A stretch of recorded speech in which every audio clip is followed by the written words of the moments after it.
Wallace Kadima. He cuts the figure of a laid-back fellow, but make no mistake. His focus is hawk-eyed. The former student of commerce at Nairobi University is the brains behind Tally It. Tally It is one of his brainchildren under the umbrella Melbourne Group, to which he is CEO and founder. And here is his inspiration for developing an application that assists businesses with, among many other functions, inventory and record keeping. Tally It is a financial tool that aids SMEs to manage their multiple businesses. The idea behind Tally It was quite simple. We wanted a platform which can allow a trader in Turkana procuring a consignment of fish to be able to manage more than 10 outlets in Nairobi, one in Eldoret, all at the convenience of their phone. The idea basically was to break down the complex nature of what finance is, make it so simple for a simple trader to understand. The idea behind Tally It started in 2015. I was in a class in Stafford doing my CFA level 1. My then lecturer, Ferdinand Omondi, came to class and was talking about cash flow lending. How do we enable companies to be able to lend without using their banking average? So them lending just using their business. Come 2018, we had finished developing the Tally from a data platform.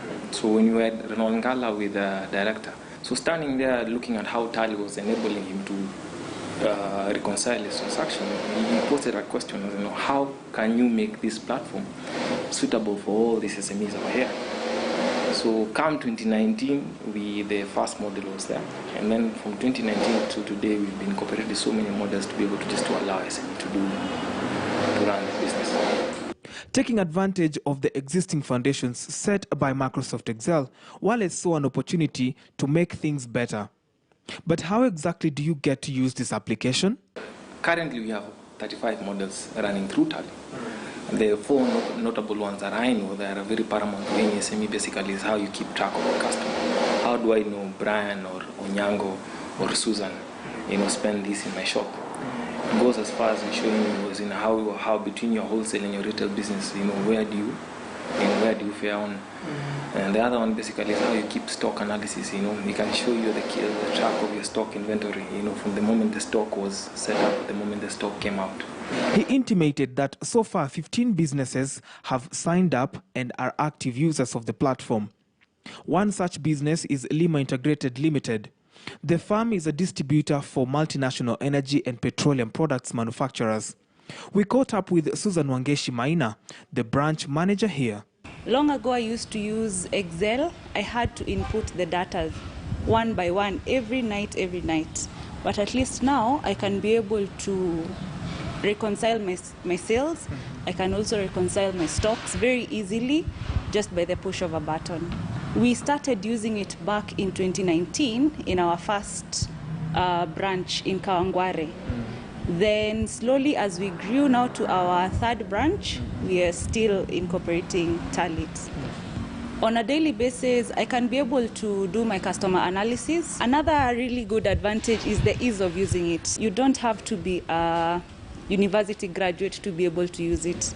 It's just click, very self-explanatory. But it hasn't been all a walk in the park, especially for a small enterprise in the country.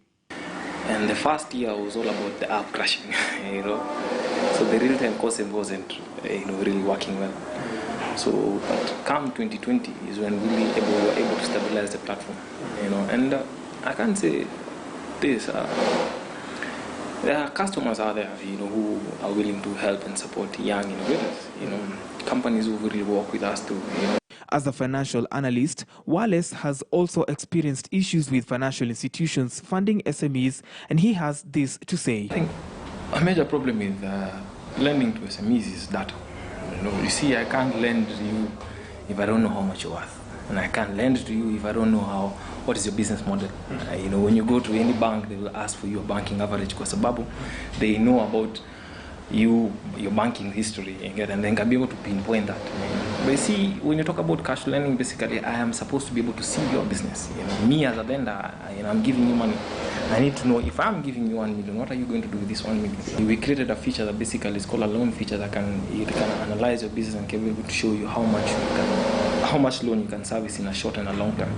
And I think having that database and keeping track of that, saying maybe I did invest 10 million maybe in my lubricant business. And from this 10 million after 1 year, this is the profit I made. With that, you can be able to know that these are the expenses I made. And all this is without going through a manager, without going through an auditor, without going through an accountant, just by the click of your phone. So what you manage to do basically is to be able to go beyond.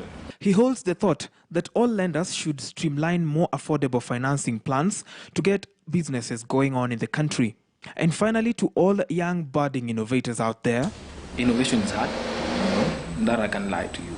It's not a poem that you can just wake up one day and write and then come tomorrow you read it. Innovation takes time. And a good product takes time to develop. But if you believe in whatever you do, and you have an objective mind, just pursue it. Money tends to come along the road. You start with what you can get, and then slowly by slowly you grow. I think the problem right now, currently, most innovators, what they're trying to do is they're trying to rush their products to market, rather than just taking time to invest time in just analyzing, understanding your product, understanding the market you're taking your products to. Any idea, when you invest passion and hard work in it, and you believe in that idea, somehow it will come out well. So don't be afraid. Don't start developing your ideas from a position of money. Start developing ideas from a position of a solution. Now,